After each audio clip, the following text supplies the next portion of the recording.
So here's the deal. Season 3 Reloaded just happened a few days ago, and with it we did in fact see a lot of changes to some of the guns, including the shotguns, which got a little bit of some buffs. And you might look at the patch notes and think, okay, there's not really too much going on, but let me tell you guys, there is more to this patch than meets the eye, and some of these shotguns now are absolutely just monsters now. And I'm telling you guys, do not sleep on the Bryson 800 and the Bryson 890, and yes, even the Lockwood 300, which didn't really seem to get much in the patch notes, got some hidden buffs that weren't mentioned in the patch notes that I'm going to tell you guys about, and why you should at least try this gun out now, and why I think it is a monster of a shotgun. So if you want to know more about the buffs and why it changes the shotgun so much, let's go ahead and get right into it. So in the patch notes, the first thing I want to talk about is the minimum armor damage increase we got for the Bryson 800 and 890, and it was added to the Lockwood 300. What that essentially means is that out at the further ranges for these shotguns, you are now going to have a minimum amount of damage you will do that basically has been increased. So it's basically a buff that says in the longer ranges, this gun is going to deal more consistent damage now, which is nice. But this isn't the really crazy thing about the update. It does help, but this right here, the mid damage increased, that is really the great thing about this update for these shotguns. If we look at sim.gg here, I'm going to show you guys these ranges, right? So normally with the base gun, your two-shot range is out to 5.8 meters. This second drop off right here, right? That's where you deal enough damage to two-shot. After this buff, now you can two-shot out to this third damage drop-off, which is out to 13.5 meters with the base gun. The implications for that are huge, because that means that you can challenge with this gun and get that two-shot kill out way further. I mean, we're talking way further than you normally could. And that's with no attachments. When you start stacking on attachments like the rifled barrel and the SA-MX50, for example, your two-shot range goes to almost 20 meters. It's at 18.9. That is absurd. To give you guys context about this, in Warzone 1, which had strong shotguns, the combat shotgun, the Model 680, they had two-shot kills of around that 11-meter mark, which was really good.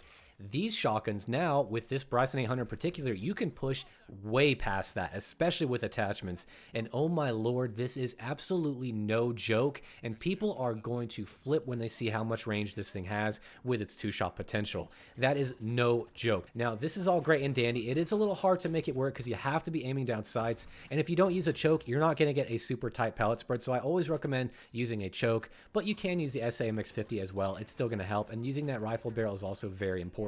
Now let's go over the Lockwood 300, and it got a massive stealth buff that I want to talk to you guys about. So in the patch notes, it says we got our minimum damage armor added, which is all fun and dandy. It's going to help at longer ranges, but what's really nice here is that they seem to have increased the mid damage for this shotgun as well.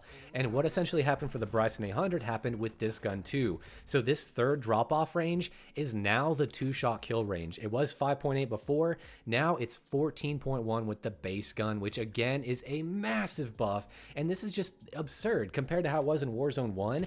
These shotguns are now pushing range a lot more, like so much more. And I will point out that with the Lockwood 300 in particular, it's a little bit more difficult to make work. Obviously, you only have two shots, but the thing is, with one shot out at that 14-meter mark, you will break 3 plates, only if you are aiming down sights, because if you're aiming down sights, your pellet cap is at 4 pellets, meaning you deal more damage than if you hip fire, because if you hip fire, you only deal 3 pellets worth of damage. So you have to be aiming down sights if you want to get consistent 2 shots, or any 2 shots at all really, with this shotgun. So that's a downside, but really it's been that way since launch. I don't expect it to change, but the fact that we can aim down sights now and really push that range with this thing, my god, it's insane. And this thing is so much fun now. We don't have to rely on Dragon's Breath, and that's really one of the big things about these builds now, is that we can rock these shotguns and they're almost better. I think they are better without a doubt now than if you use them with Dragon's Breath, because with Dragon's Breath you get more damage but you don't have as much range. Now you can basically double the range that you normally have for your 2-shot kills with the base ammo, so you can use that attachment slot on anything else now, maybe a better aim down sight speed or something like that. And don't be fooled guys, these changes to this 2-shot range for the Lockwood 300 and the Bryson 800 and 890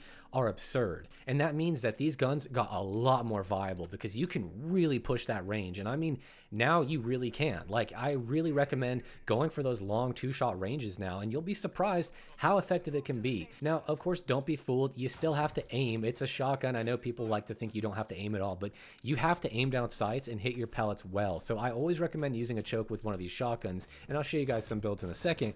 but really aim down sights and try to push that range now as much as you can. Instead of going the route of making these powerhouses that just like point blank, they're shooting for this thing to be more consistent at longer ranges. So now you can challenge a lot of people further than you might think, and it is hella fun. For the Bryson 800, try this build out. I promise you it works wonders. The rifled barrel and the choke are really important. The Bryson choke's really going to get that nice tight pellet spread to really push that range and be consistent at range. But if you want more range, the SMX50 is the way to go. It's just it's not going to be as consistent because, again, you really need that tight pellet spread to make it work. And then, of course, you can use the Point G3P laser for better hip fire. You can use the sawed-off mod and a demo X50 tactical pump for a little bit of a better fire rate and aim down sight speed. And the two-shot kill range for this build is about that 16-meter mark, which again is no joke. Now moving on to the Lockwood 300, try this build out. As you can see, I'm using the Series 12 choke. This is the best choke for the tightest pellet spread we can get, which is really important for consistency's sake. And then I'm using the 711mm barrel, and that's not as much range as the 812 barrel,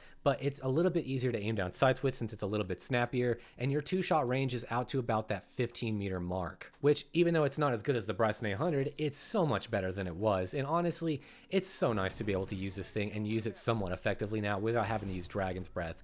Now you can use another attachment like the Buck Pro, which is going to give you better aim down sight speed. So anything that you guys want to use, it's kind of up to you. I would just focus on aim down sight speed, or maybe having a tighter pellet spread while you're hip firing or aim down sights. Overall, I am ecstatic about these changes, and I was so excited finding these things out, just getting ready to make a video and talk to you guys about it. I'm so excited about it. I love buffs like this. I love when something changes, and it's just so profound and so awesome. So I hope you guys enjoy that. Now, in terms of do I think it's enough or if it was too much of a buff, I think for the Lockwood 300, it was perfect. This is just what the gun needed, and now it's definitely a monster, but you really have to be pretty skillful with it because, again, you have to aim down sights or you're losing damage. You legit deal less damage when you're hip firing versus aim down sights.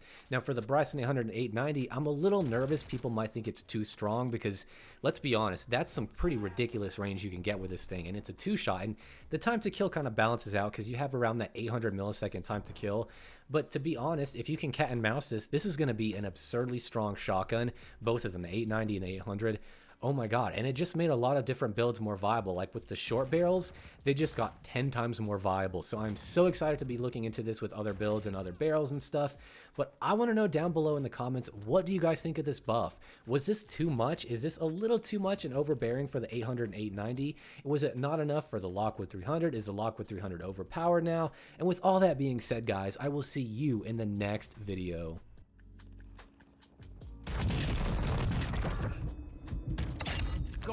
Your squad mate's back on station.